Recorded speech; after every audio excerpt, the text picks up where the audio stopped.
এই সমাজে যারা আমরা খেটে খাওয়া মানুষের সন্তান আছি, আমরাই কেবল বুঝি ভাই পরিশ্রম কী জিনিস, কষ্ট কী জিনিস।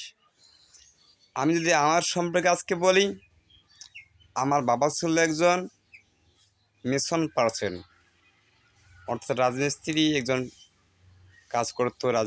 রাজমিস্ত্রি কাজ করতো, তিনি দৈনিক রংপুরে কাজ করতো। কারো কাজ হোক বা না হোক, আমার বাবার কাজ হতো। লোকটা একদম ছিল মাটির মানুষ, একদম সহজ সরল। কিন্তু আজকে যারা সহজ সরল মাটির মানুষ, তাদের তাদের ভাত নাই,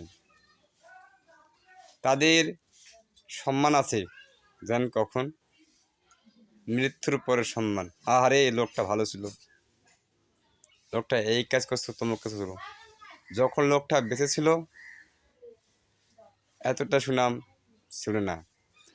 আমার বাবাকে এখন মানুষ বলে, যদি কেউ নাম শুনে বল লোকটা পরিশ্রমী ছিল। আমি দেখেছি আমার বাবাকে, তার মাঝে কোনো ক্রিটিক্যাল প্যাচ ছিল না। মানুষের প্রতি শয়তানি করার কোনো একটা তাকে ইচ্ছা ছিল না।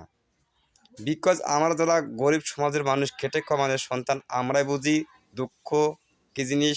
আমরা গরিব হয়ে গরিবের দুঃখ কষ্ট বুঝতে পারি, কিন্তু একজন হায়ার লেভেল পারসন আপনার দুঃখ কষ্ট বুঝতে পারবে না।